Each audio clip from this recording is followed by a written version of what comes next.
अरे बेटा, लोग क्या कहेंगे? What are people going to say, my child? India has one of the largest youth populations in the world, with the average age of our country being 29. As the youth, there's a lot of hope and expectation on our shoulders, together with many hurdles, deep confusion, and serious challenges. Honoring all that the leaders who have passed down the baton to us have done over the years, it's our time now. Step into my shoes and look at the world through my eyes. They say it takes a village to raise a child, and here are some of the influences we've had growing up. We might be considered brown skinned, but a lot of us are white on the inside, and this is a result of colonization, globalization, and industrialization. This means that it causes our culture and media to be largely patriarchal and disconnected from our Indian roots. We want to change the world and we want to heal the world, but let's first take a look at the root of this issue. We're noticing the levels of disconnect we have within our own families. We see the societal conditioning that no longer serves us. We're trying to break free from the shame of being Indian and reclaim our bodies, our stories, our culture, and traditions. We are just beginning to notice the intersectional and ancestral trauma that we carry as a country, and are seeing many groups unconsciously blaming and releasing all that pent-up rage and mistrust onto others, and that's not okay. Okay, now let's slow down and focus on the ideological conflicts we have within our families. हमारे ज़माने में तो ऐसा नहीं होता था. It's no secret our upbringing, that is our relationship with our parents or our primary givers, has a huge impact on our lives. It's why many of us pick up problematic gender roles, unhelpful coping mechanisms, messy communication styles, and poor decision making. We have also this added pressure of going to school and then to college, then getting a job and getting married and having babies. It seems like only then our parents will be happy. And this concept of dating, premarital sex, and live-in relationships, violence and abuse, divorce and abortion, miscarriages, non-monogamy, these are sensitive topics that often end up causing rifts in our family system. Okay, now let's talk about education and career.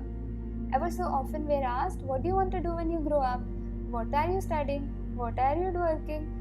And everybody is just so curious, but what they actually mean is, beta, are you doing engineering? Or are you doing doctor? Because that is the only two options, right? But now we also have this third option of joining a corporate or doing business, but we first need to do our MBA. But if you're going to do anything else, then may God bless you. There is a lot of stigma and lack of awareness around mental and emotional health. Burnouts are very common among Indians. Toxic positivity, ignoring the issue, gaslighting, and victim blaming have been our convenient ways of tackling this. However, things are starting to turn around now. The conversation around trauma has begun to emerge. We got our first national mental health helpline. Yay! The conversation on suicide awareness is now happening. A lot of support groups and communities are popping up. Lockdown has forced us to stop and address all that we have locked inside our hearts, and we've all transformed so much as people in 2020, isn't it? Here's to hoping that we are going to see therapeutic services becoming accessible and normalized in the future. And the next step would then to be take this kind of support to rural areas and urban slums and not confine it only to the urban population. India is known for its religious diversity and spiritual history. However, as urban youth, there is a tendency to disregard this wisdom as a result of the shame of being colonized and the force used by our family to conform to religion. While you'd see older people as well as many foreigners practicing yoga and meditation, the urban youth has only just begun to reclaim our tradition. It's slowly but steadily becoming cool again. As humanity is currently going through a huge mass spiritual awakening, we're beginning to see just how supportive our scriptures and rituals are. We're beginning to see beyond duality, and the Advaita philosophy and Vasudeva Kutumbakam are becoming our new normal. Politics. 15 million young Indians voted for the first time in 2019, and that is amazing. We believe that we have the power to clean up the system and make a difference, but we are just learning to show up, raise our voices, and participate.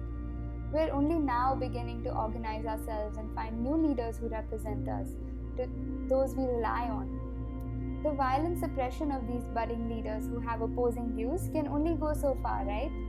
It's clear that we can't trust the values and foundations of our current system. Something's amiss, things need to change, and we're watching the political unrest before our eyes, and it's time we prepare ourselves to become the solution.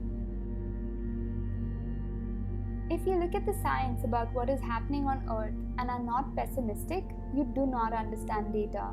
But if you meet the people who are working to restore this Earth and the lives of the poor, and you aren't optimistic, you haven't got a pulse.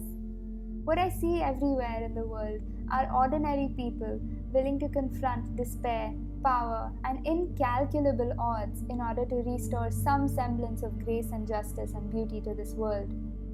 The plain fact is that the planet does not need more successful people, but it does desperately need peacemakers, healers, restorers, storytellers, and lovers of every kind. It needs people who live well in their places.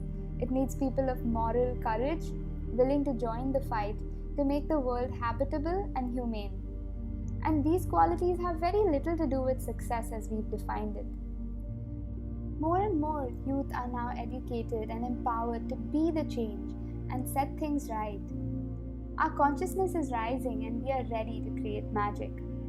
We are finding ourselves, raising our voice, stopping the bullet train of trauma with the support of our ancestors. We are healing, growing up on the same land that Gandhi did.